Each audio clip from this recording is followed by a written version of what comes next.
I'll just admit I'm nervous because your work is, I was going to say it's expansive, but it's like expansive within something specific, which is some of the best work. Thank you. That's a big compliment. Thanks for the invitation. Is there something I can do to make you less nervous? Is the chair quite comfortable, Mr. Dowd? Yes. Would you care to try it? No, thank you. I think the world and all of Vita, but I had supposed she'd seen her day. Oh, you mustn't attach too much blame to her, Mr. Dowd. You see, she's a very sick woman. Why, she came in here insisting that you needed treatment. Oh, well, Vita shouldn't be upset about me. I get along fine. She was extremely upset and plunged right away into a heated tirade about your drinking. That was Vita. Exactly. Oh, I suppose that you take a drink now and then like the rest of us? Yes, I do, Doctor. As a matter of fact, I like one right now. As a matter of fact, so would I. But her reaction to the whole matter was entirely too intense. It was when she became so emotional about this big white rabbit, Harvey. Yes, I believe she called him Harvey. Well, Harvey's his name. I think that your sister's condition stems from trauma. From what? Trauma, spelled Trauma. It means shock. There's nothing unusual about it. There's the birth trauma, the shock of being born. That's the one we never get over. You have a very nice sense of humor, Mr. Dodd. Hasn't he, Miss Kelly? Oh, he certainly has. Well, may I say the same for both of you? You're very lovely, my dear. Some people don't seem to think so. Well, some people are blind. I'm John Totten, and this is Between Us. Hi. Hi. Nice to meet you. Nice to meet you. I wanted to start off with a little bit of context about why I'm so interested to talk to you. Mm-hmm. My community mental health background, going back 12 years, is both working in the queer community as an ally and also working with violent criminal offenders, often sex offenders. And so there's not a ton of overlap there, but trauma histories is one of the common threads. And so I was very interested in your work for that reason. Yeah, I'm glad you said it. And I don't know, are you aware that I also worked in forensics for a while with sex offenders? I wasn't aware. One of the things that I really enjoy about your work is that it is very phenomenological in a non-moralistic kind of way. Not to say that it doesn't take ethics into consideration. It is very phenomenological, as in like actually wondering about the truth of what's happening. And that's been the way I've thought about that work when I've done it, is just to be very curious. Mm-hmm. Yeah. I think it's hard to do like forensic work without having that attitude. I mean, people do forensic work without having that attitude, and then it becomes very actuarial and very much in keeping with how the state wants you to be functioning in those settings. Mm-hmm. So I'm happy to go in that direction too if you want to talk about. I actually loved forensic work and love talking about it, and I haven't talked about it very much. It's been a season of rethinking. Whether it be rethinking narcissism or compulsory sexuality, rethinking our monoliths, rethinking psychoanalysis, rethinking its bad characters, or diagnoses. And as the season has gone on, the rethinking has gotten bigger. When I spoke with Lynn Jacobs in Pasadena, not only did we learn to love our white shame, but we started to rethink the very stance of mutuality that so many of us use as a framework. That conversation continued into our last episode with Donna Orange. In that interview, I rethought the limits and usefulness of mutuality, and we discussed the French philosopher Emmanuel Levinas. But we also briefly discussed a different, more modern French philosopher and psychoanalyst, Anne Dufour-Montel. Her work centered on risk-taking and danger, and in 2017, she died while saving 2 drowning children in the Mediterranean. News publications focused on the ironic consistency of her death and her words. The New York Times even saying that she died as a result of following her own bold philosophy. But As the introduction of her book, In Praise of Risk, tells us, she was not concerned with teaching us how to die, but concerned with teaching us how to live. In a chapter on zero risk, Dufour-Montel writes, "In a society where insurance is imposed on us in every domain because no one is allowed to decline coverage anymore or simply make do without it, it has become useless to promote zero risk. It is a matter of course. Zero risk has become the obligatory horizon of our collective and individual decisions. A little money is all insurance seems to demand for itself to protect us against the occurrence of any type of accident. The zero risk we end up with is deadly. It strips the subject of responsibility for her acts. It divides her from within into a being of the drive who risks anything and everything, a being who therefore must be protected by consent or by force against herself, and a being of reason who is never sufficiently reasonable. It is strange to think that no era has ever been more secure than ours, and that nonetheless we all suffer from an ever-growing disquiet that is incommensurable with any event, or I should say, any risk of an event. In the future, no doubt, we will be weighed down by genocides committed in wars so radically dehumanizing that as of yet they are inconceivable. Zero risk in armed or diplomatic conflicts, or even in conflicts of interest between industrialized powers, tends in contemporary wars to be imposed as an ethical law. Today's episode is not an episode about Anne Dufour-Montel. Dufour-Montel also asks us to consider the risk of healing. Our guest today asks us to rethink whether or not healing should even be our goal, or is even possible. In her book, Sexuality Beyond Consent, Risk, Race, and Traumatophilia, the psychoanalyst Avgi Saketopoulou challenges the very idea of trauma and healing itself.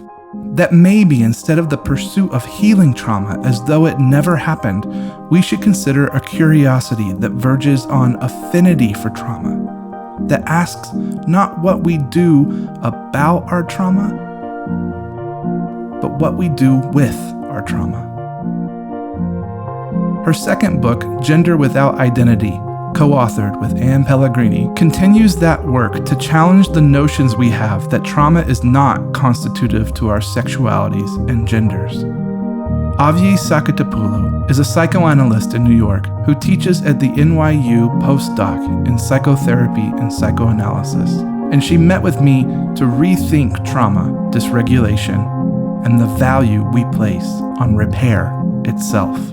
I did 2 rotations. I was going to do one, but I liked it so much that I asked if I could do a second. Working at Kings County, the forensic unit, which was an acute unit for people who had just either made a suicide attempt in a jail and have been deemed as needing acute psychiatric care, or people who had just committed a serious, violent assault, a rape, a crime, a murder, pushed somebody off the train tracks, these kinds of things, but who were found immediately to be ill and were brought to this setting. So that was my original training. And I did a lot of training there with competency exams and doing also malingering assessments, which is what a genre that is.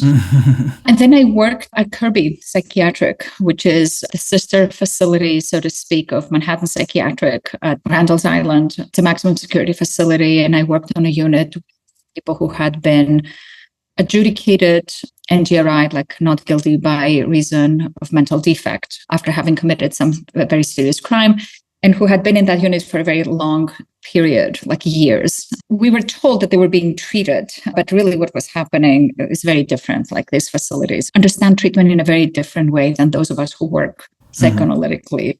Yeah. It explains a lot, because I think of my work in that arena as being kind of a boot camp for working in settings where dysregulation is rampant. Yeah.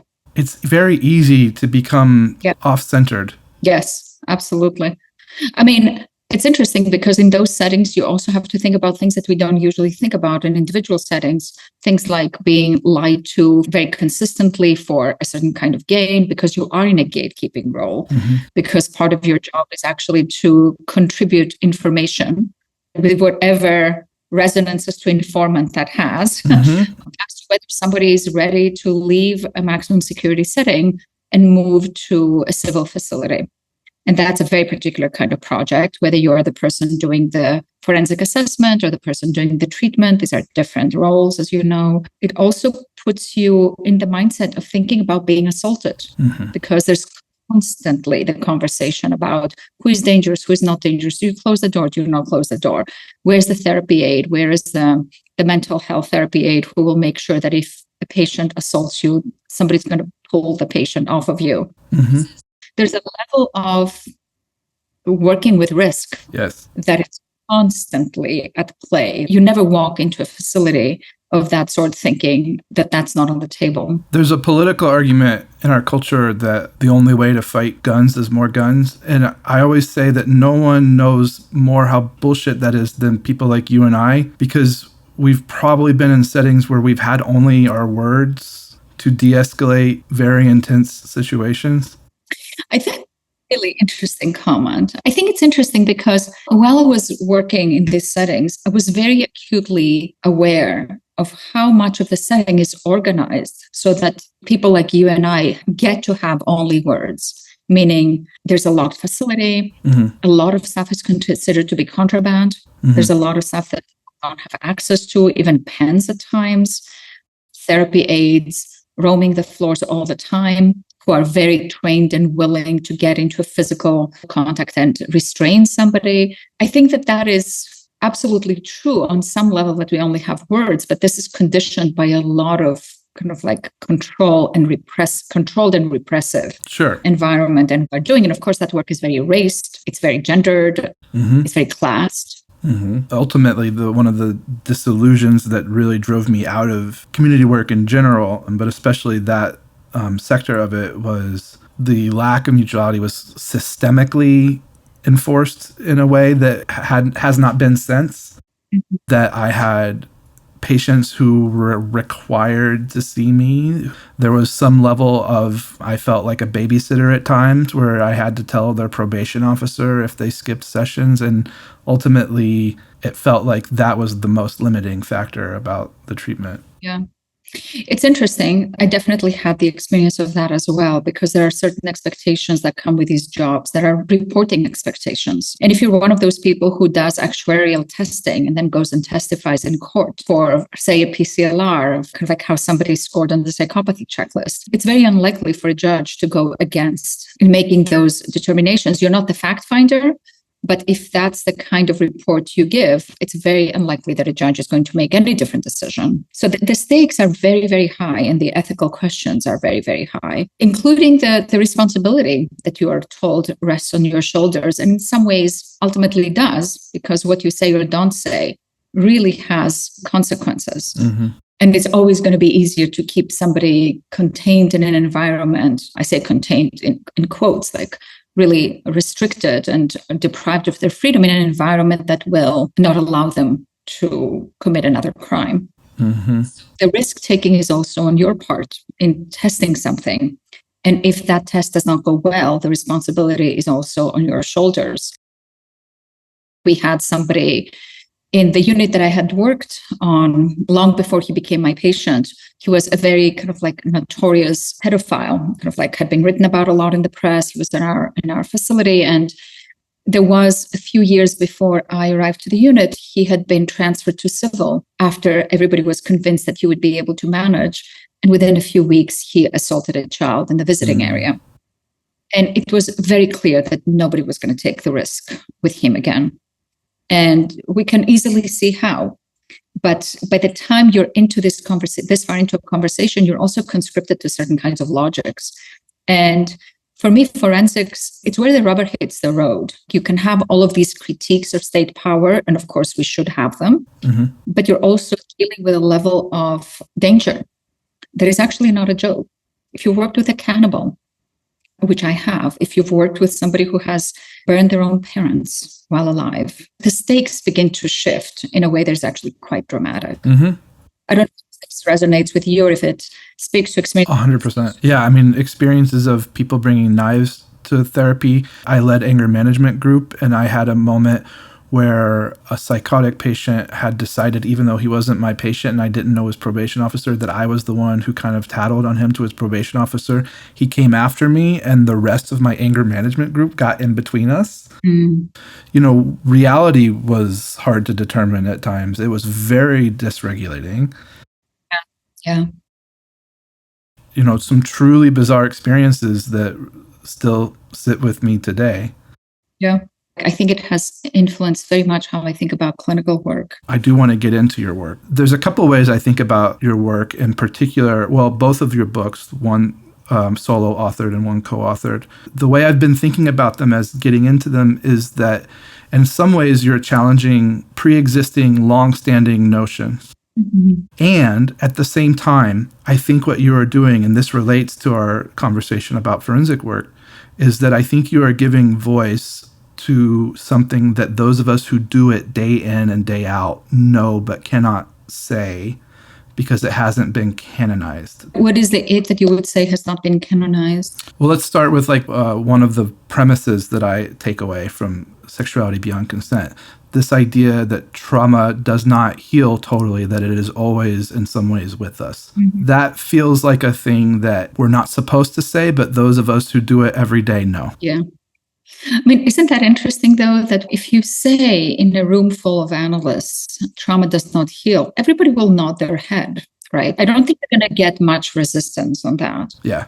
But the way in which we are trained to practice works under a very different rubric. I mean, you hear all the time people saying things like clinicians, let alone like civilians, say things like, oh, that trauma is very unprocessed, or this is unresolved trauma. Right. And we hear these words, we use these words all the time to imply that, of course, you see this trauma like popping up because it hasn't been kind of like arranged into psychic time. It has not been drained of its intensity through processing.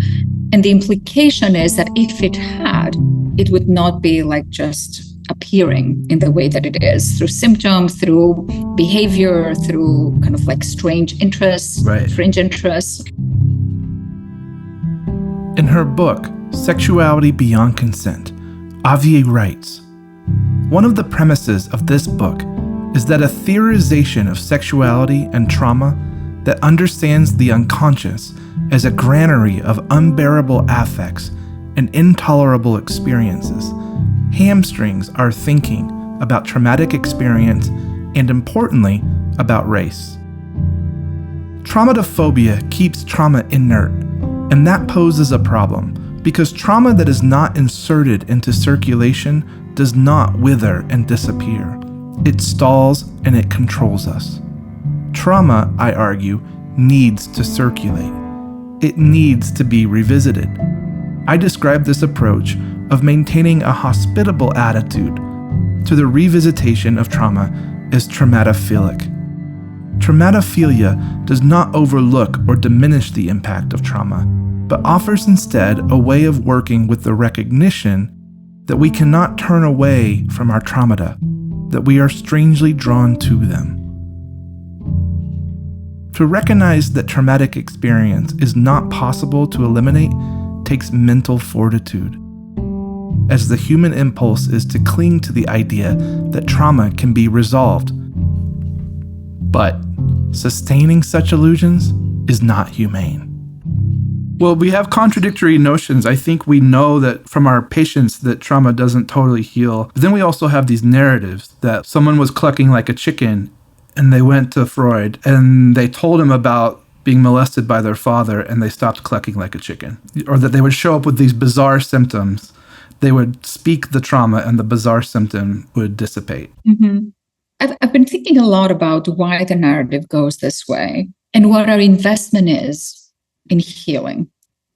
And more recently, I've been talking more about what our investment is in another concept that we are very preoccupied with and about which I'm writing more now, what our investment is in the notion of the reparative.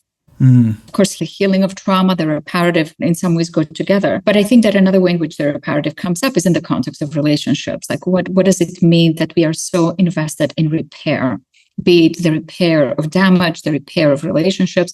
Why is it so hard to allow ourselves to be in the horror of something terrible? In some ways, it would seem that psychoanalysis is exquisitely equipped to do that. But I think that we actually quite struggle with it. We listen to the horror en route to trying to fix something. This is in my notes, that your work is actually not only challenging to our notions about trauma, I wrote it down, that it's challenging to our notions about repair itself. Yes. The idea that we would have a rupture and then we would repair it, and then not only would it not be with us, but we'd be stronger than we were before. I think this is interesting, though, because what that paves the way for is for psychoanalysis that is entirely apolitical. I'm thinking of work that has been done on resilience, and I'm thinking specifically of Ajay Singh Chowdhury's work, The Exhausted of the Earth, Politics in a Burning World, which is a really fascinating book, where he talks about the concept of resilience came about and how this notion of an interiorized sturdiness and strength that actually protects you from trauma started out as researching what are the qualities that people who have survived the Holocaust exhibit such that they have been able to survive in a less traumatized form. So rather than thinking about what has caused the harm, it has reoriented the conversation to how is it that some people deal with harm better? And you can see how you start categorizing, taxonomizing into who's dealing well with harm and who's not dealing well with harm. You move it away from also the political focus of what does it mean to cause harm? What is the pathology of those who are causing harm?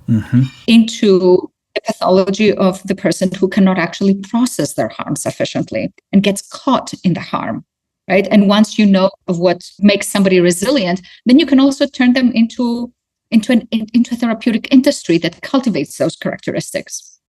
And this is analogous to your idea. One of your premises is that a traumatophilic approach would be more concerned with what we do with our trauma, not what we do about our trauma. Yeah. What I've been wanting to emphasize with that is that individuals already do varied things with their trauma, some of which as a culture we like. We like artistic productions that have to do with trauma. They like intellectual productions. And they also do stuff that society does not like to be done with trauma, like gender, or the making of sexualities, or the making of different kinds of relational arrangements. So we begin to see that doing things with trauma is acceptable when it's oriented towards utile, socially acceptable, productive, capitalist even ends. But we don't like it so much when it goes in directions that feel to us like should be pure, like the sexual or gender. It seems like we've made these agreements not to accept that trauma has any role in playing how the diverse sexualities and genders take shape. Because it seems like from a traumatophobic perspective, that would mean that how they became that way was something wrong. And if we accept the possibility that something we're celebrating came out of something that was wrong, that's not okay. A wrong needs to be righted for us to feel pacified. Yeah. Let me add something and slightly edit what you're saying, because in some way you're talking about moral judgment, right? That we have a moral judgment as to where trauma, what's the place of trauma. Of course, we would all agree that under ideal circumstances, like people get traumatized, but this is also so naive and impossible. So the question that is more realistic, I think, becomes, what is the afterlife of trauma? The kinds of logics that I have described as traumatophobic work towards making trauma disappear, or at least create the impression that it disappears, or are interested in making it go away. You might say, but if you have had survived sexual assault and now it impacts your sexual relations, what's wrong with wanting to make that go away? Like, who would not want that? Why would you not want that for your patient or for yourself? I'm not making here a normative argument. I'm not making an argument, a prescriptive argument of like, we shouldn't want that. What I'm saying is we can want it all we want, but that doesn't mean that it's possible. If we go with what we were saying earlier, that trauma doesn't fully disappear, what if we became curious about the ways in which trauma appears and how trauma actually folded into the self? What if we talked about gender, all gender, not just transgender, but also cisgenders as arising out of trauma? Those of us who are analysts or clinicians or therapists, we spend a lot of time in our own treatments piecing together why we wanted to become clinicians, who were trying to cure, what we've internalized, what role models we've had, what therapeutic tasks we've been assigned in our families. But that is not done to eliminate the decision, even as some people may decide through that exploration that it's not right for them to be therapists.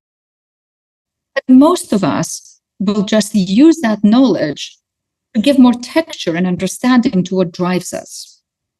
So here is a professionally congruent example of how trauma gets folded into something without that necessarily being seen as being damaging of your subjectivity or being damaging of maybe you would have been a poet, but now you have to be a therapist. And all of these are possible because if you don't start with the premise that there is some essential ontology in us, a true gender, a true profession, a true religion, a true something that we just have to fulfill, as the humanists would say, but that we are all in evolution and that we craft lives with the materials that we have lived with, and those include trauma. Can you speak a little bit about how this project, how it started to kind of coagulate and take shape?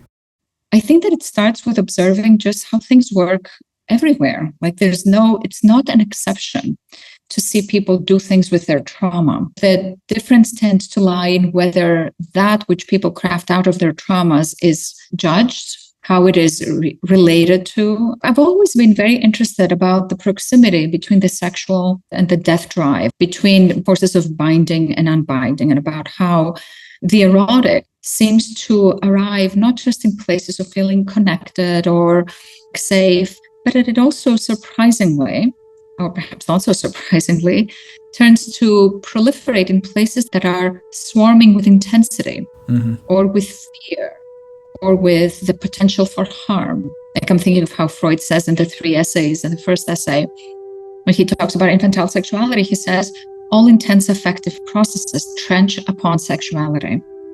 That intensity, more so than connection or regulation, also have a relation to the sexual. And traumatophilia is very much about the attraction to the wound, about the ways in which we're drawn to touch our wounds, even to pick at them, without that being collapsed into seeing that as a repetition compulsion that is just rote and mechanically iterating itself, like repeating itself. Avgi differentiates between dysregulation and overwhelm. She writes, I argue for the conceptual and clinical utility of the psychic territory I call overwhelm, which is brought about when escalating excitations are pushed to the limit. Overwhelm is a dysregulated state. It is not in the purview of repetition compulsion and is not necessarily destructive, though it does court risk, which means that it can, in some instances, become perilous.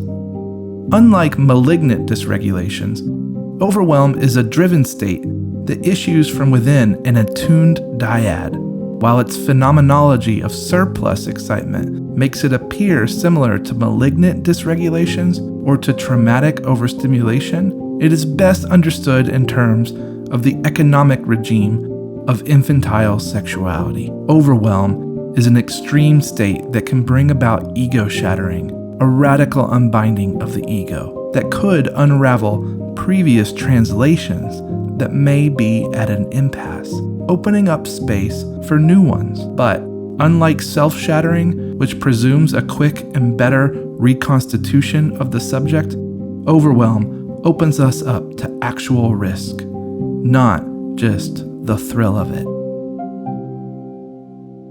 The conventional wisdom that I've always had is that walking into these dysregulations or even supporting them or encouraging them is clinically detrimental.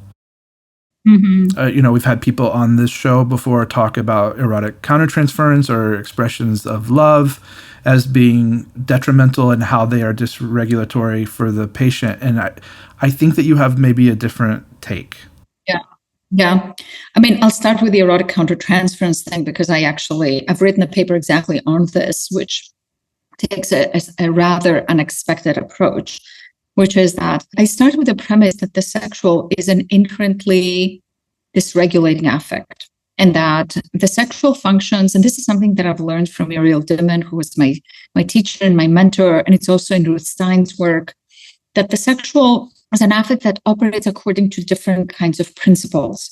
It operates, to use some Freudian Laplanchian language, it operates towards the principle of escalation rather than of toning things down and bringing things into kind of like some homeostasis. Orgasm works towards bringing things down, but the erotic, the intensification, I mean, if you think about it even like in a very simple way, like when you're aroused, you don't want to stop being aroused, you want to be more aroused. Laplanche will say even to the point of exhaustion.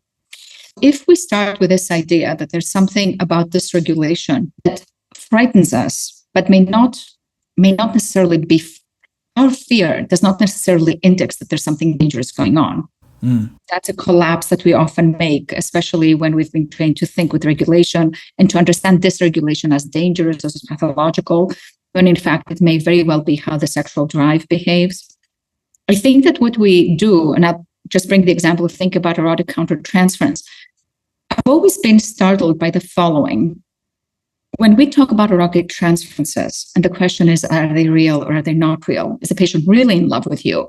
Or are they in love with whatever they project in you or with the safety that you provide and so on and so forth? The more contemporary response to that is that it's both about who you are, how you sit in the consulting room, how you carry yourself. And it's also not about you because you're also a transferential object.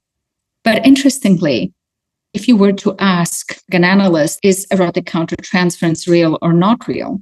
In how we're trained to work with it, we're trained to work with it as if it were just an epiphenomenon of the clinical moment. Because it's too raw. We don't want to deal with it if it's real. Exactly.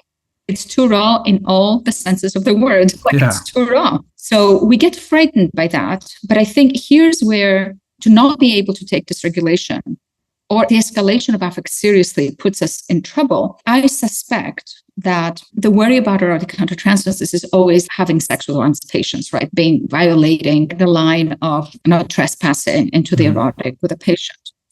And of course, we shouldn't be having sex with our patients. It's never acceptable, in my opinion. But if you're going to say that erotic feelings that we may have about patients are caused just by patients' transferences, and by addressing that, they should be able to come under control, or when we describe them as a clinical phenomenon, I think that we abandon those who experience the heat of an erotic countertransference in a place such that they will not recognize themselves in the literature. I write about a colleague who came to do a consultation with me who felt really frightened of acting on their wish with a patient who also had a very strong erotic transference towards her.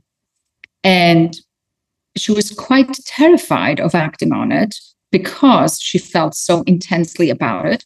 And she said to me, the things in the literature, I've read the literature on erotic countertransference. This was not somebody who was like disinterested in thinking about herself. She was actually quite serious about it. She said to me, but the way that it's described there is not how it feels to me. What's happening to me feels like it's the real thing. So if you're going to say that erotic countertransference has to do with the artificiality of the clinical situation, if you do not accept that the heat of the sexual can descend upon the analyst, then analysts who feel that way will feel that what is happening to them is an exception. And since it's an exception, maybe exceptions need to be made for those kinds of responses that are true, as opposed to the iatrogenic responses of the analytic situation. Almost like the disavowing or the lack of ownership creates pathways for violation more than the opposite. Exactly. It creates the rationalization that can permit some people to cross the line. But this is the real thing. It's not that clinical phenomenon that is in our literature. So this is a very simple example of how our anxiety and fear of thinking about overwhelming feelings or thinking about dysregulation actually sets the stage for dangerous things to happen, rather than becoming in itself the danger. Yeah, it makes sense to me in that on a very basic level, we're no longer looking for the truth of the situation, that we're in some disavowal or denial space. Yeah. That seems like dangerous territory. Yeah, I don't know how many people hear in their training, I certainly didn't, that it is possible in the course of a treatment to fall in love with a patient. I've certainly heard it's possible to have erotic feelings towards a patient, Mm-hmm. or that you might feel attracted. But the idea of falling in love frightens us because falling in love is associated with other things. Falling in love is associated with you fall in love and then you get together with somebody. So we have very different language for thinking about the erotic in the analyst. And we don't dare talk about truths that happen for fear that if we, I don't know exactly what, that if we acknowledge them, they become more true. They're true anyway. Again, this is not to say that if you have those feelings, then it's okay to act on them. I believe it never is. But it is to make an argument for speaking about things more boldly and with less fear. This is another thread in your work. There's a lot of your own vulnerability here. Not only when you write about your case studies, but in particularly you kind of make yourself a case study when you talk about your relationship to slave play, the theatrical work. Yeah. In Sexuality Beyond Consent, Avgi writes about her experience of the Jeremy O. Harris Broadway production of Slave Play, a theatrical work that explores interracial relationships that are steeped in power dynamics and trauma. Avgi writes, "When I was under the play's spell, I had an experience. Not an experience of something, but what I can only and inexactly describe as pure experience. There are moments where I was singularly focused, acutely present. I felt overflowing with life. I am often asked why I kept going back." It feels kind of against the grain in our field to say, I'll be my own case study. Can you speak a little bit about why it might have been important to you to include your own vulnerable experiences? Yeah. You're referring to my work in my book, Sexuality Beyond Consent, where I spent almost like 2.5 chapters, almost half the book talking about this play, Jeremy O. Harris's Slave Play, which is a very controversial and I think really fascinating piece of art with which I became really obsessed. And it really forced me to be able to cope with the strain of becoming obsessed in ways that I didn't quite understand. I knew that I wanted to go and watch it again and again. I knew that I wanted to hear Jeremy O. Harris speak about it or hear interviews from the cast or go to the discussions that the production organized. I couldn't quite put my finger on why. I mean, I had hypotheses, but it always felt like something always escaped. That became a huge, exciting problem for me. Like I was both very curious about my obsession, but that doesn't mean that it stopped happening. Like, so I talk in the book about how I basically started following the play around. I think that the way that I put it is I followed it around the way one follows a lover before one's first heartbreak. Mm-hmm. And it very much felt like that. So to write a book that talks about the play as if it is just an object of contemplation, when it has excited so much in me, most of which I don't understand, and to take myself out of it would have felt not just dishonest. Honesty and dishonesty is not the metric for me. It would have felt really flattening. The experience of feeling so astonished by this play and then frightened by my own relationship to it was part of the kinds of experiences that I wanted to write about, experiences that are traumatophilic, that draw us back to repetitions that we can't quite narrate to ourselves, but to which as analysts we expect patients to narrate to us. The why question, the perennial why question that therapists ask is, I think, one of the most problematic questions, not only because of who we ask it of, but also because we put ourselves and put our patients in the position of imagining that understanding is about being able to put things in language, when others that don't make it into language, that are not about understanding, are also very, very important to our psychic lives. And that's where slave play came in for me. The best answer I ever got to me asking why was if I knew why I wouldn't be here, which I thought was great. Another way to put it is, if I knew why, like my life would be much flatter. So we're discussing several French thinkers this season, but I don't think we get away here without some discussion about who Jean Laplanche was. And though I'm always wary of trying to explain anyone associated with Lacan, Laplanche was his analysand. We are encouraging taking risks today, so with Avgi's help, I'm going to take a shot. Jean Laplanche was a psychoanalyst who lived into this century and was most well known as a French translator of Freud. He also challenged some of the shifts Freud made to his own theories in a seeming effort to make them more tidy. When Freud reseated sexuality in the ego and shifted his focus away from the more unstable and unexplainable infantile sexuality, Laplanche argued that he lost something of importance. In general, Laplanche was not so interested in a psychoanalytic treatment or psychoanalytic theories that could easily sew up wounds and present a cohesive world. He found the earlier importance on the infantile sexual to be far more compelling. Avgi uses the example of a father changing his child's diaper. She writes, "For Laplanche, the adult's exposure to the infant's radical helplessness specifically awakens the adult's perversity, i.e., his sexual unconscious. Though it is important to note that Laplanche does not have in mind a disturbed individual, but rather speaks to the kindling of the normative perversity in all adults. In fact, he considers this unintended and inadvertent intervention of the other on the child so universal that he calls it the fundamental anthropological situation." Returning to the diaper changing scene, the infant senses this surcharge in the adult's message.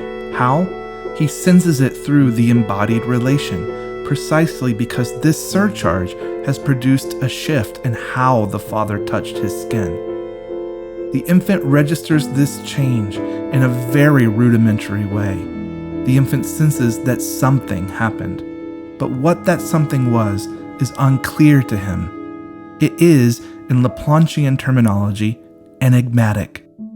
It is enigmatic not because it represents an intellectual challenge to the child's yet developed mind, though that is also true, but because having issued from the father's sexual unconscious in the first place, its meaning is unknown and unknowable, even to the father, who, as is often the case, may not even be aware. The infant receives the adult's enigmatic surplus as a message, as something meant to communicate something to him. There is a way in which, even as we are really interested as clinicians in what is rational about psychic life, we have also flattened irrationality into just a new form of reason. So the idea that you can examine the unconscious, find what's in it, and drag it out of the darkness into the light of day and illuminate your conflicts and illuminate your memories, or bring into connection dissociation or formulated what's unformulated. All of this rests on a kind of transcription from one kind of logic, the logic of our awake life, to a logic of the unconscious. It doesn't matter that you have to learn a different language, so to speak, to transcribe it. It's still, in my opinion, a flattening into domains that are fully represented and can be fully accounted for or explained. And I just don't think that psychic life works like that. I think that psychic life has a lot that is mysterious and unreachable. And that is exciting. That is meaningful. Can we put it into language in a way that creates more wonder? The short answer to that is yes, but there's always going to be a residue. Yes, of course, you can detranslate something and retranslate it, and maybe the new translation is better. Not to imply that any of this is intentional, you can set out to do it. I mean, they do happen in good treatments, but there's always a residue, there's always a hanging thread. And that is not a bad thing. That's my issue with this notion of everything has to become represented. It's a good thing to have gaps. It's a good thing to accept that there are parts of ourselves that we will never understand, that will always draw us in, just like I was drawn in by slave play. It's not that I don't have theories about what I think happened to me or what pulled me in, but none of these fully explain or dissipate the intensity of the experience. And that's a lovely problem to have. You're never not challenging. In some ways, what you're saying is challenging to therapy itself as a process. It's a process that takes what's inside and makes it into language. And what I hear you saying is that there's value sometimes in not. In the way that the theories sometimes tell us about the theorist more than reality, what makes you that way?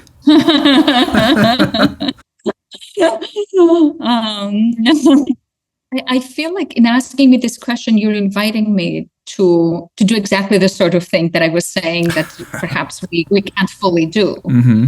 I mean, I can tell you about some formative things that kind of like have played a role. I'm not sure that fully explains anything. We talked about my experience in forensics, and I'm sure that informs my relationship to risk. And it informs the primacy that I accord to the erotic and to its interimplication with violence. I also grew up in a military home. I grew up, I'm half Cypriot, half Greek. I was born a couple of months before the invasion of Cyprus by the Turkish Republic and the partition of the island. I grew up on what was basically for some time not a war zone because things got pacified very quickly, but like, a refugee line with a lot of military presence. I grew up in a post-colonial country. Of course, my interest in politics is completely inseparable from these experiences. I grew up with a father who was going to military exercises every day and who was jumping out of airplanes for a living, training other people to jump out of airplanes. Are there connections there? Like, no question about it. But I don't know how much that tells us because somebody else in my family may have had similar experiences but didn't end up going in this direction. So then what are we doing?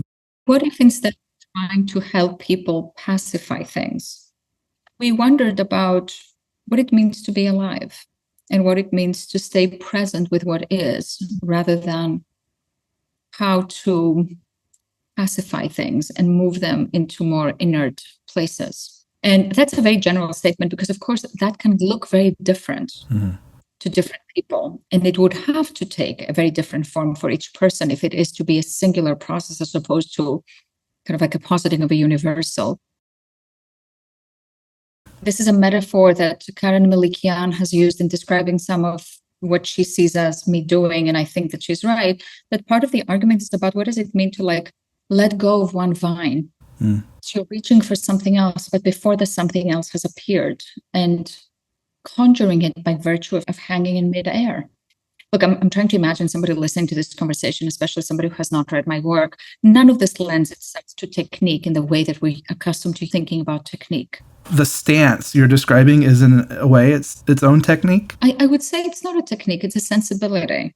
But I think it would look very different in your hands than in my hands. Yeah. After my book came out, a couple of people reached out to me for supervision and came in with a similar request, like to learn how to work traumatophilically. And it sounds very disappointing when I say it's a sensibility that you move into and it speaks to you. And then you still have to figure out what it means for your practice. A supervisor can help you, but they can't do that for you. And that is a very frustrating thing to hear. Like it can sound withholding, which I don't intend it to be, or it can sound like very foo-foo or cryptic, which I also don't mean it to be. But we're not signing up for generalities. I think that at best we sign up for really singular ways of being in the world, including how to be an analyst. And me, I feel like I became an analyst when I started doing things that are not in the workshops and the essays and the manuals. Such as? Like saying things to a patient that I think would get every supervisor in the room feel like that was not the right thing, even if everybody thinks it's the wrong thing for the wrong reason. A certain kind of press, which I've learned from my supervisors, but which also takes the form that has to do with my being and who I am as a person. I've been very influenced by a story that a supervisor said to me very early on. A supervisor is talking to the supervisee and says to the supervisee, if this was my patient and I was listening to this material, I would say to this patient that they're having fantasies of sucking my dick, but you shouldn't say that. And the supervisee asks, why shouldn't I say it? If you can say it, why can I say it? And the supervisor says, because I believe it. I think that that's a really important thing. Like I say this to supervisors all the time. Don't say anything you don't believe in because I said it, because Saketopoulou said you should do it this way. Like ultimately, when you're in the room, you're responsible for everything you say. So you might as well only say things that make sense to you because you're going to be asked to answer for them. by your patient, as well you should. And that's a really hard thing, to learn how to tolerate being in the room with everybody in your head, but also without everybody in your head chattering away. I mean, everything that you're saying draws me back to this idea of personal work. It requires a center, some grounding. Yeah. This is where it gets tricky, and where talking about it without a case or in a vacuum can also begin to sound like too vague. It's not like you get to that place and then you take the risks and the risks go well. Sometimes they don't. Yeah. And then you're responsible for that. You're responsible for the hurt that it may cause to the patient. And I don't say this nonchalantly as if we shouldn't care. I care very much. And I lose sleep. In Gender Without Identity with Anne Pellegrini is a case of somebody with whom I really wished I had done something differently. And I think about that a lot. But at the end of the day, like you can't do this work from a position of safety. I mean, you can do whatever you want. There's many different ways to practice. I'm not saying that there's only one way to practice and that's mine. The kinds of ideas that I'm working with are not working to produce safety. They're working to produce the possibility of something else. I told Avgi about a case study that was sitting in my mind as I read her book. Really, it's just an analog for all the patients I've met with who seem traumatophobic. As I read Sexuality Beyond Consent, it all made so much sense to me, but it also felt like a tough sell to potential patients. I worked with this patient for several years before my own traumatophilia led to a rupture. She was a Black woman who came to see me and discuss her strained relationship with her father and his children from a different woman than her mom. We worked on this rift for many years when a comment that I saw as a throwaway caused her to lose trust in me. She was talking about how important it was for her to have a Black woman as vice president, and how she saw it as a huge healing moment for racism in America. And although I agree with the statement that I said to this day, I stupidly made it at the wrong time. It was a comment about how racism was probably always going to be around in America. She responded that if she thought that what I had to say was true, she wouldn't have a reason to get out of bed in the morning. A few weeks later, I went on paternity leave, and I never saw her again. When I asked her via email if she could tell me anything about what went wrong between us, she told me that my views on race were problematic for her. This is a great example because, like I say in the book time and again, that traumatophilia is not a technique. Like you can't actually try to take somebody to their trauma. Like people go to their trauma of their own accord. It is us clinicians who fear sometimes following them there. But I'm also thinking that a moment like this, I don't know if this is actually true for your case, but just to kind of like use it as a jumping point to illustrate something. A moment like this is a little bit like an accordion. It can look like it goes from this to that, like you say this and then she never comes back. But if you open the accordion, there are many, many other ridges and dips in there. One of them being what you said about paternity leave. The other being perhaps like what it means when somebody says, I can't deal with it, and saying, why? Why won't you deal with it? It's the truth, which is a very particular way to respond to it. Or what does it mean to realize that we've stepped a little bit too far? How do we back out of it? Not as a way of not being truthful about what is true, but about being attentive to what somebody can bear. But is this just a matter of race? Has this person never heard this before? That racism is not going away? Is this something about the context? Are you saying it at that moment or the timing of it? So there's so many different factors to think about here. But that moment where we are kind of like drawn into the traumatic, which of course is traumatic differently for you than it is for her, partly because of your racial constitutions and partly, I'm sure, for a million other reasons. What happens when somebody says, I'm not going there? If I go there, I'm going to not be able to get out of bed, is a version of that. I mean, there's so many places that we could stop with this. So I wouldn't go as far as to say that traumatophilia is by nature dangerous. It's also how much we get caught in it. Yeah. And I didn't get a chance to be curious about it. I mean, I was curious about it, but I didn't get a chance to be curious with her about it. But it would have been nice to get more into like what was happening when I said that and what was happening for you. Yeah. Had she had a more comfortable relationship with acknowledging the ubiquity of racism, she might not have come to me in the first place as a white guy. It's very complex. Yeah, for sure. Self-sovereignty is a very important concept in your work. I work so often with people, often men, who do quote unquote bad things to other people, not only in my time working in forensics, but since then. And so you say at one point in your introduction that this is not about that. Yes. But I do wonder if you've thought about how it relates. What is the distinction and how we would language that in relation to people who have a self-sovereign reclamation versus people who revisit trauma on others? Yeah, this is a great question. And knowing your background in forensics, I also hear it differently than I might hear it from somebody who's worried about this in a different context, because you've worked, seen this, kind of like how far this can go. Yeah. I'm working now on a book on sadisms. One of the things that I'm trying to do is parse out more this concept of sovereignty that I take from the Marquis de Sade through various adjustments that come through psychoanalytic theory. You know, the kind of sovereignty that I'm speaking about is not the sovereignty of exerting one's will over the other, as in somebody who says, I have a right to this woman, or I have a right to take this, or nobody should say no to me, which is an exercise of one's will and a process that proceeds from the ego.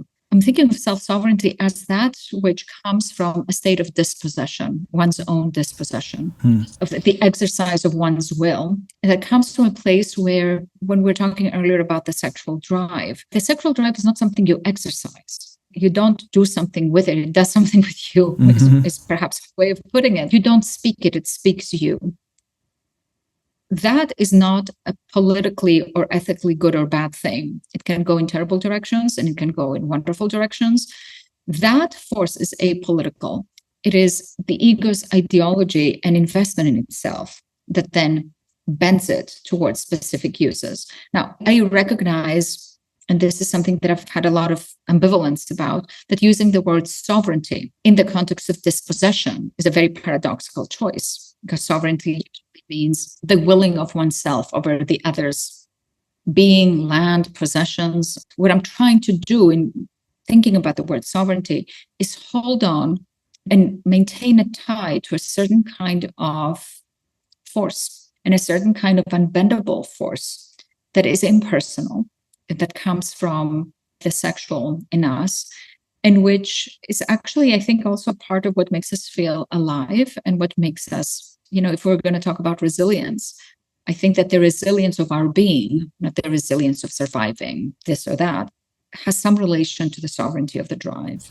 Admittedly, I'm thinking about it in relationships between people, but I'm also thinking about it in relationships between people groups and how it relates. I'm not sure how to think about that in terms of groups. I think that once you're in a group, the forces of ideology and of groupthink take over, and it's very hard to maintain it. I was speaking about these ideas recently, and somebody said to me, but doesn't that risk into returning us back to the individual as opposed to the group?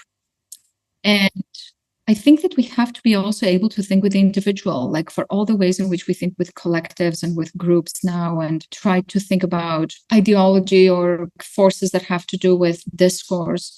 I think we also need to be able to think about what is the individual in us, not in a homunculus kind of way. You know, like you put a bunch of people in Milgram's experiment, some people are going to say no. It's not all about the group. I think before I read your book, I would have thought of our society as very traumatophilic, as in we're constantly, you know, we are kind of obsessed with violence and bigotry, and some of the nuance from your book got in there and started to challenge those ideas. To have more words for what the challenge was? Maybe our preoccupation with violence and bigotry and subjugating the other is actually traumatophobic. I think that how we do it may be traumatophobic, right? Yeah. On the level of discourse, traumatophobia and traumatophilia do not refer to whether we're interested in trauma or not. It refers to how closed up a relationship to trauma is. Mm-hmm. Some discourses are more open than others. When you decide that we know how sexual trauma works, we know what its sequelae are, we know what it produces, we know that it produces certain kinds of fears, disorders the relationship with the partner in certain ways, it interferes with sexual relationships in other ways, it opens up certain weirdnesses around sexual arousal, but which are usually coded with shame. If they're coded with excitement, then you've fallen out of the story of how trauma works. You've gotten into the realm of pathology. Now, this is very much a story about trauma, but it is a very particular way of thinking about trauma that I would describe as traumatophobic in the sense that it has a very decided and it doesn't leave a lot of room for anybody to produce anything else around that trauma. It legislates, is a good way of putting it, which relationship trauma should be, where the lines of health and the lives of pathology are. And it also makes any return to the traumatic, the ways in which subjects are drawn back to the traumatic site, it makes it into a problem. Whereas traumatophilia is curious about those leaks outside the container of how trauma is supposed to work, and is genuinely curious about them and open to what they might bring. And that is what makes it more rickety when traumatophobia is self-assured. The word that I keep thinking of, and there's a double entendre here in your use of the theater, but I think of play as being primary to what that curiosity and working with trauma might look like. You know, and certainly when I think about kink, and BDSM, there is an element of play, and that it is not what it looks like. There is an element of play to it. Yeah, I think this is so interesting. I think we could do probably a whole episode on thinking about BDSM psychoanalytically. I am somewhat skeptical about the ways in which, in trying to speak openly and expansively about kink, we can fall into a kind of domesticating it, which actually does not do justice to the kinds of forces that some kink play, not all of it, courts. And in the last chapter where I talk about sadism, I'm very purposeful in laying out how there's a way in which the word sadism is used in the kink scene that is very mimetic, that is very as if, like where somebody acts as if they are a sadist and somebody acts as if they are a masochist, and how that has a performative quality, which does not actually conduct the force of sadism.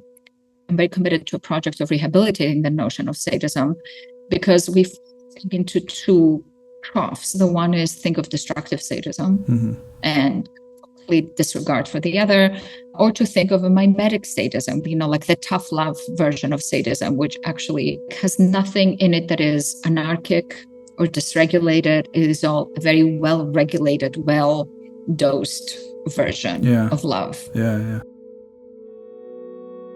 In an article for counterpunch.org titled On the Ethics of Violence, Avgi writes about her upbringing in Cyprus, which, months before her birth, was invaded and partly colonized by Turkish forces. She writes about her quadriplegic great-grandmother, Antigone, and her refusal to leave the island. She disparages the idea of containment, writing, "Those of us who have grown up with war, under occupation, and or with armed conflict know in our bodies that running towards the bullets aimed at one's people and performing refusal, be it through symptom, decision, or volition, is hardly an act of self-destructiveness.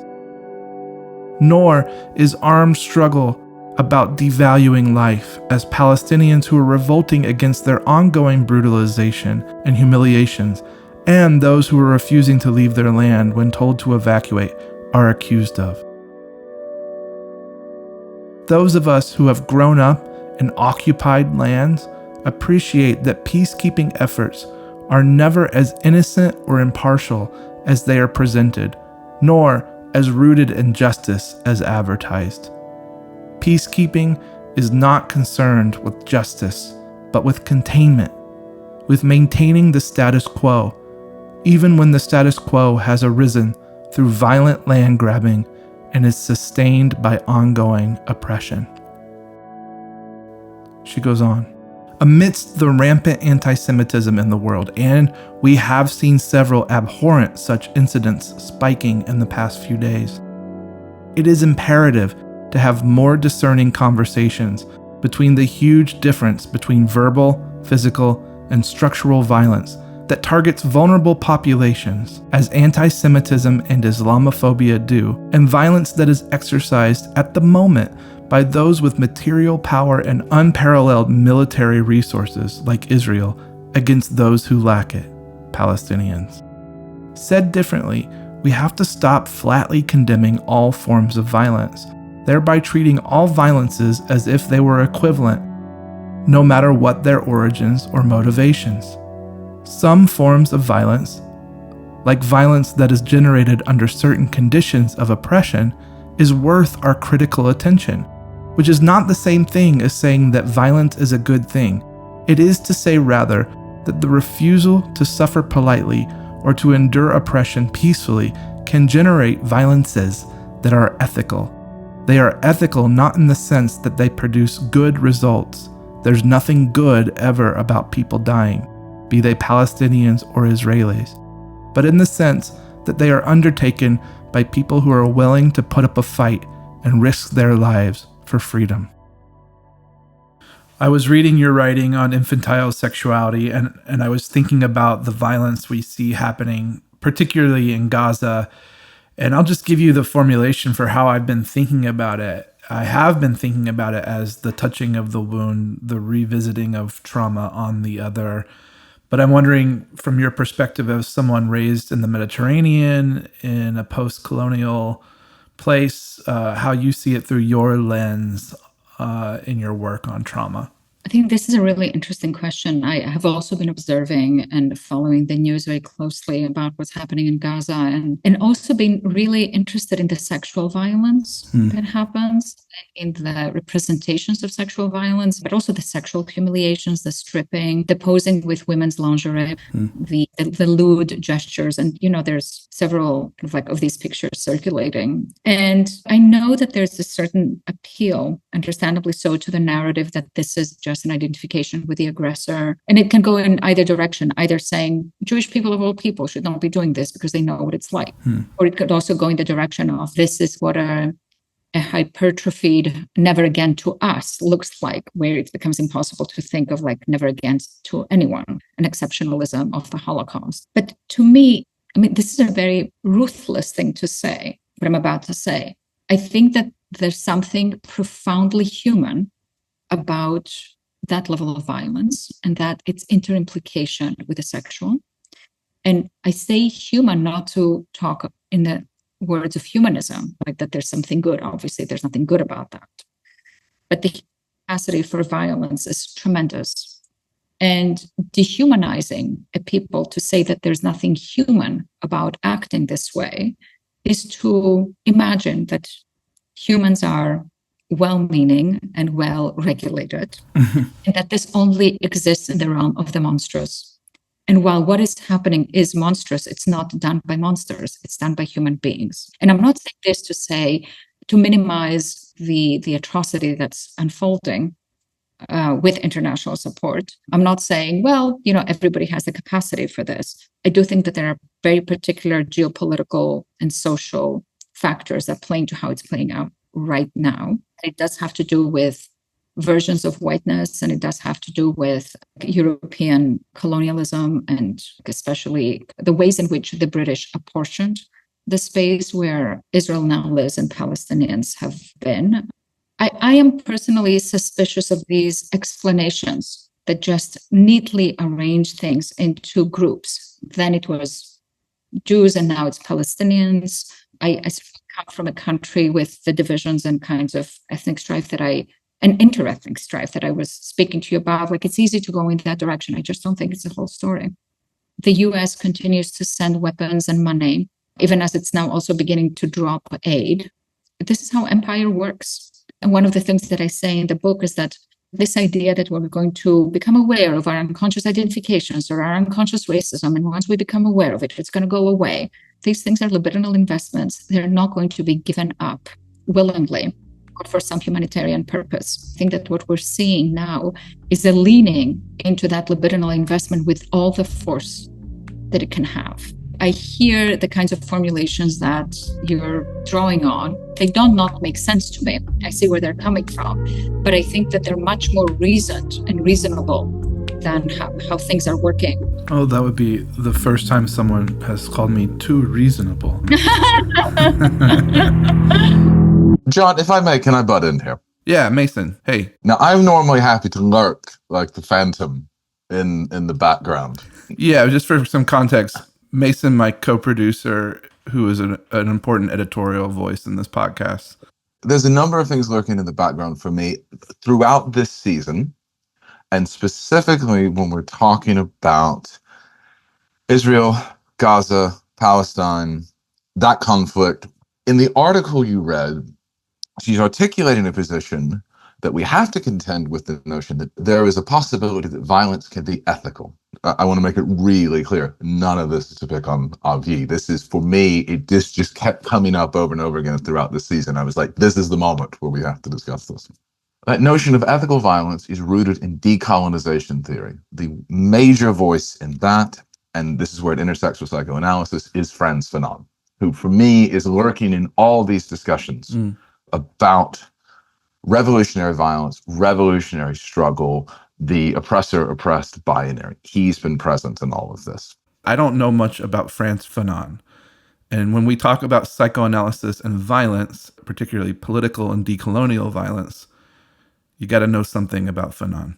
And I thought it might be worth taking a few moments to talk about Fanon, because Fanon was a psychoanalyst. He's also an incredibly complex figure. In the 50s, he's writing particularly about France's colonization of Algeria, the war that broke out there for independence, and is particularly interested in the psychic toll of colonization. The British Empire's folding, France's efforts in Indochina are falling to pieces. Algeria was quickly coming undone. And what he was interested in is the psychic toll of almost this transferential experience that happens between the colonized and the colonizer. The wages on the colonized subject of value, of identity, of worth, of personhood, and how those things are stripped or erased. Now, Fanon's a really complex character in that you read early Fanon, and Fanon's a lot like Freud. He begins in one place and ends in a very different place in terms of how he's viewing the human subject.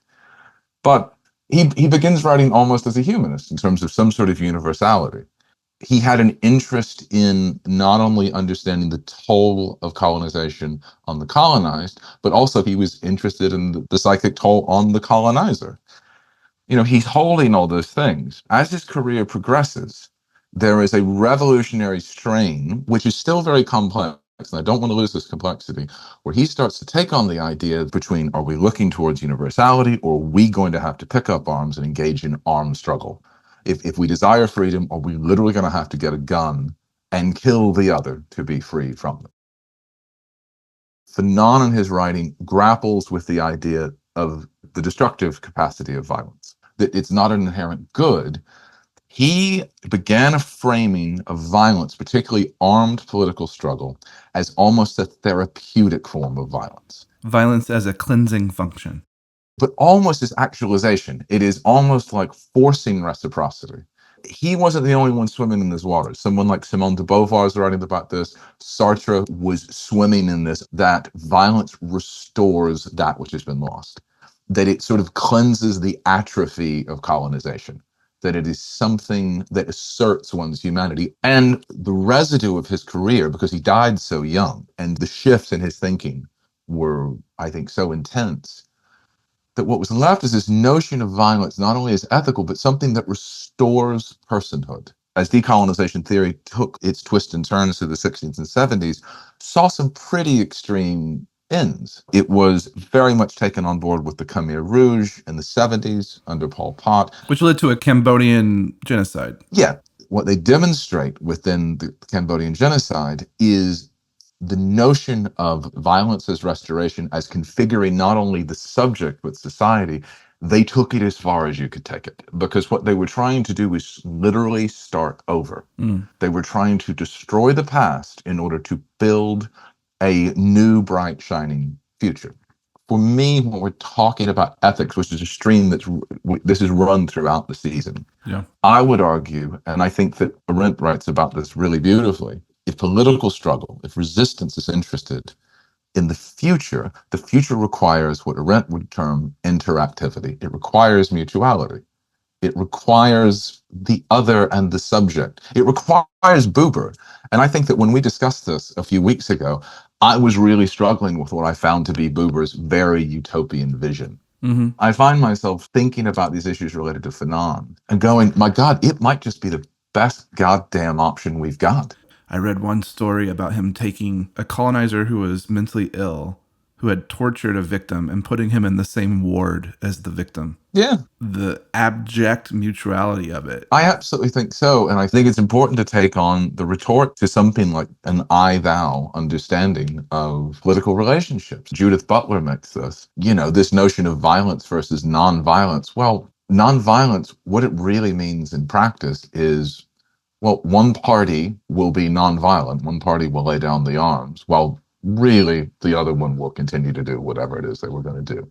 I'm open to that critique, but I suppose there is something about the ethics of violence that I wonder if we are too quick to get wrapped up in the romance of it, to forget about what it is. It is not restoration. It is destruction. That is consistent with Avgi's whole kind of outlook. I mean, she has this Laplanchian influence. And so in this episode, I am trying to let it be messy. Yeah. This idea that we wouldn't necessarily find a way forward, that we wouldn't necessarily reconstruct, that we wouldn't necessarily sew things up and heal all wounds. Fanon is messy. I mean, even Arendt, who is really abhors the notion of violence as a productive force, still holds out the fact that it might be necessary in some situations, that it might be productive in terms of identity for people. I don't know. I suppose it's important that we sit in the mess of all of this. I don't know. How do I close this up? No, Mason, I think it's great context. I think it's really interesting to bring Fanon into the conversation we've been having over the end of this season about mutuality and its limits. Let's go back to our guests. Obviously, any attempt to decomplexify it is, I think, futile. Anything that I voice is my own kind of process of trying to make meaning out of it as a half Jewish person who leans left in my politics. Yeah. An attachment to land is not something I even really know, And I can say I don't know what it's like to be attached to land as someone who's never lived on a land where my people are native, right? Like everywhere I've ever existed is colonized. I come from a land that is actually quite invested in its land. It used to share it, now it doesn't share it. Now it's taken. I grew up with a notion of occupation, but still, I think that these are all libidinal investments. It's not to minimize the reality matters. Right. It's not to say that it doesn't matter if Cypriots lost their land in the invasion, or that it doesn't matter. It's not to say that at all, but it is to say that so much of this is a libidinal investment that nobody's giving up willingly. I do need to tell you one anecdote. We have this research assistant named Rose. I called her to do some prep on this interview. Hello. Hi. Hi. How's it going? She helps me with the readings for the authors I talk to. Good. How are you? I'm good. Thanks. She is a psychology student in New York, and she gave me permission to tell you this. Can you update me? Like, what's the status on your studies, or where are you at? Yeah. So actually, right now I'm taking a break from school. Basically, my dad died 2 years ago, and I burned out while I was in grad school. I think I'm ready to go back. Yeah. So it was very timely to be reading this book, because I realized before I dropped out of school, I was very much into putting my feet to the fire in all kinds of experiences. And then I just kind of shrunk, wanted to recalibrate. So this has been really motivating for me. Good. I'm sorry to hear about the loss of your father. And I think taking a break from school when you're burned out is a good thing. Thank you. Like, I almost feel like I've been able to like experience this idea that we learned about in school, which is progress isn't linear, and, you know, just experiencing a lot of trauma around my dad's death. I'm fine now, and I've been fine the whole time, like stable, seeing a counselor, but it's been so weird to actually kind of lose myself after learning so much about psychology and thinking like, oh, I could never regress. I mean, this book is exactly pertinent to what you're experiencing. 1,000%. I have actually been avoiding doing this because it's so on the nose. I feel like I had overcome a lot of my avoidant tendencies, but since dropping out of school, a lot of the avoidant tendencies have come back. So I was feeling it big time on this project.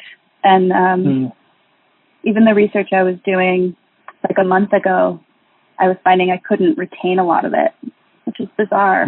I'm really interested in your experience of researching this particular interview. I love how comfortable she seems with not having words or explanations for a lot of the things she's talking about. Which is ironic because she's a really poetic writer.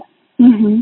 It seems like something she's doing commonly is talking about something and then expanding or pushing us to expand our understanding of the thing and not limiting ourselves with the terms that we've been given. It's refreshing. A question I have for you is, as someone who's been in therapy, does this feel more like what you have experienced from your therapists in the past? Yeah, I suppose I have a complicated understanding of trauma and grief, being someone who likes to think and read about those things, and then experiencing it is very different for me. The stuff that she says about trauma, I think, is refreshingly not in fashion. You can't predict what things are going to trigger a person. But I feel that she's poking holes in a lot of things. In a way, she's encouraging us to like become very familiar with trauma instead of trying to avoid it. Trauma-informed teaches us to avoid re-traumatizing people. We are our experiences. We are becoming who we are through these experiences, and some of them are bad, but they're still forming who we are. And and that can be beautiful. Yeah, and it's also inevitable. It's liberating, this idea. And you find it liberating. Can you say more about what's liberating about it? Specific to my situation with having taken a break from school, part of the reason I haven't gone back is because I don't feel fully healed, because I'm thinking about it through that lens I've been taught to think about it. And my fear is that I'll get triggered in school, or I don't feel quite like myself. And so why would I go back until I'm healed when I want to be a healer? And I understand we're all wounded, and it just seems unethical to me to go back before I feel healed. And this idea that this is just the new me, and what am I going to do with the trauma, is very liberating. And I actually woke up this morning being like, okay, I'm ready to go back. Wow. And for 2 years, I've been not ready.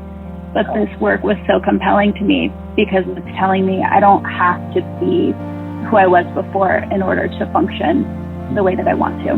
Wow, thank you so much for sharing that. It means a lot to me. And please thank Rose for giving her permission for you to share that with me. Tell her it means a lot to me. I thought that was a really powerful way in which your work is affecting people. Thank you so much for being on the show. Thank you. This was a really interesting discussion. Thank you, John. For me too. Thanks. This has been Between Us.